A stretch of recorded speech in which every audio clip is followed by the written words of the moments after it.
माघ महीने की शिवरात्रि भी और माघ महीने की प्रदोष भी, और माघ महीने का प्रदोष के दिन सोमवार भी 27 तारीख को पड़ रहा है, प्रदोष भी 27 तारीख को पड़ रही है, और महीने की शिवरात्रि भी 27 तारीख को पड़ रही है। तीनों का समागम, तीन संजोग, सोमवार 27 तारीख का ही प्रदोष और 27 तारीख को ही महीने की मासिक शिवरात्रि, तीनों का संजोग बन गया। हमने आशीष से कहा दुनिया के लोग कुंभ में त्रिवेणी के घाट पर जा रहे हैं, पर मेरे भोले बाबा ने यहाँ त्रिवेणी इकट्ठी कर रख दी है। मेरे शिव एक निवेदन सभी श्रोता बहन भाइयों से, कथा आस्था चैनल पर जो सुन रहे हैं, फेसबुक यूट्यूब पर जो सुन रहे हैं, और पंडाल में बैठकर जो सुन रहे हैं,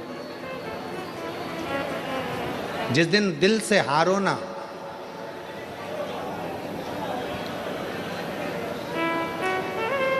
थोड़ी तकलीफों में अगर घिर जाओ, तकलीफें आ जाए, कष्ट आ जाए, तकलीफें जिस दिन तुम्हारे भीतर बहुत ज़्यादा मात्रा में आ जाए, उस दिन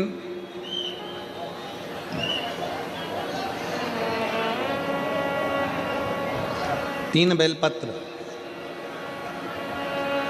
एक बेलपत्र में पीला चंदन, बीच वाली पत्ती पर, जिस दिन तुम्हें लगे कि मैं बहुत दुखी चल रही हूँ और मेरा काम हो ही नहीं रहा, बहुत तकलीफ की जिंदगी चल रही है, कोई हाथ पकड़ने वाला नहीं है, कोई संभालने वाला नहीं है, और बहुत तकलीफ हो रही है, बहुत तकलीफ। उस समय पर एक बेलपत्री के बीच वाली पत्ती पर पीला चंदन, दूसरी पत्ती पर लाल चंदन, और तीसरी पत्ती पर 11 चावल गीले, पानी में उसको थोड़ा सा भिगो लें या धो लें, 11 चावल गीले शिव जी की उस पत्ती पर रखें।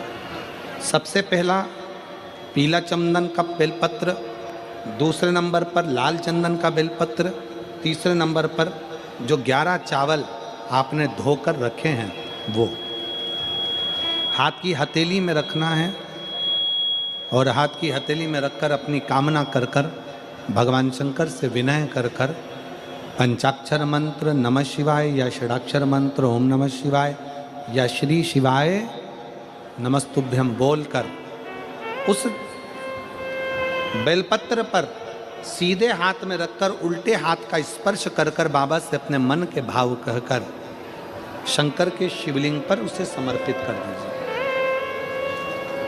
एक ही लोटा जल, जहां से जल बहता है अशोक सुंदरी वाली जगह, एक ही लोटा जल, जहां से जल बहता है उस जल बहने वाली जगह पर 3 बार उस जल को अपनी कामना कर कर श्री शिवाय नमस्तुभ्यम या पंचाक्षर मंत्र या षडाक्षर मंत्र बोलकर 3 बार उस स्थान पर गिरा दीजिए। गिराने के बाद में बाबा से विनय कर कर अक्षत वाली जो बेलपत्र है, एक बेलपत्र और एक अक्षत उसमें से अपने लिए लेकर आ जाओ। उसको 2 महीना 3 महीना अपने घर में रखिए। जितना भी दुख है धीरे धीरे बाबा समाप्त कर कर खुशियां घर में लेकर आता ही है। दुख समाप्त होगा, खुशियां घर में आएगी जरूर। ये आज जो शंकर के शिवलिंग की आराधना करेगा, पूजन करेगा, उसके घर में 2 देवियां सदा सदा विराजमान रहेंगी। पहली सरस्वती, दूसरे नंबर पर लक्ष्मी उनके घर में सदा विराजमान। सरस्वती और लक्ष्मी।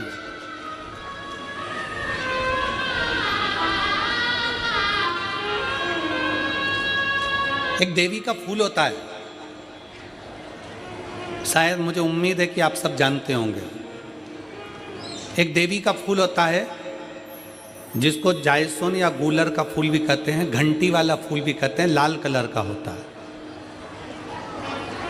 काय का बोलते हैं इधर?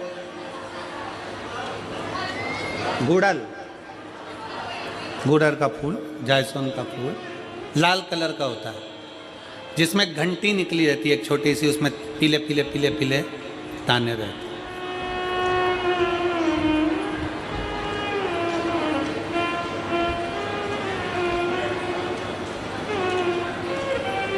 अगर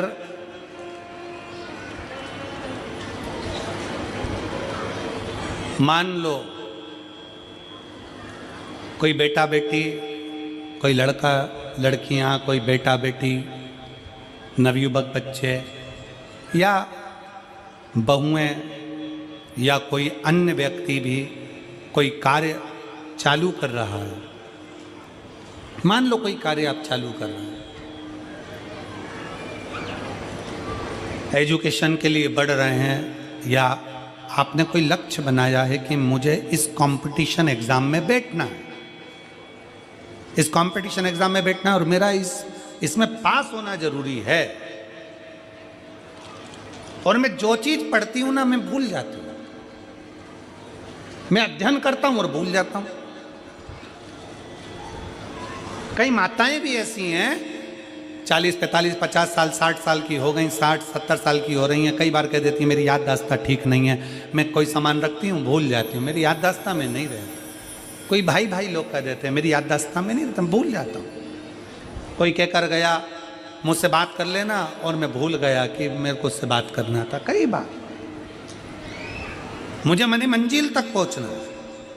तो शिव महापुराण की कथा कहती है आप अपने परिश्रम को 4 गुना बढ़ाओ, मेहनत 4 गुना करो, पढ़ाई 4 गुना करो, अध्ययन 4 गुना करो, दिन रात एक कर दो। और साथ में जो अशोक सुंदरी की जगह है, ये शिवलिंग समझ लेना जरा, ये जलाधारी पार्वती जी का हस्त कमल, ये शिवलिंग, ये जलाधारी, और यहाँ से जल बहता है। राइट में गणेश जी, लेफ्ट में कार्तिकेय जी, और बीच में जम के बोलो जरा अशोक सुंदरी। ये बीच की जगह जो घंटी वाला फूल होता है, जिसको आप लोग जायसवान बोलें कि आपके क्षेत्र में गुलर बोलें, देवी जी को चढ़ता है। देवी जी का अति प्रिय पुष्प है, माता रानी का वो लाल पुष्प अति प्रिय। उसी पुष्प को ये बेलपत्र की जो डंडी होती है, बेलपत्र की जो डंडी का भाग होता है, उस घंटी का भाग उसी डंडी की ओर होना चाहिए। जैसे फूल की जो अंदर की घंटी जो निकली हुई है, उसका भाग ऐसा डंडी की ओर होना चाहिए। मतलब आपको बेलपत्री पर ये फूल को इस तरह से रखना पड़ेगा। मतलब उसका जो घंटी का भाग है, हाँ लाइए जरा फूल लाओ, जेरा फूल मिल गया वो।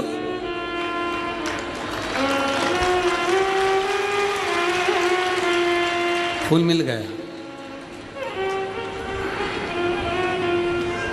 भारत में फूल जल्दी मिल भी जाता है,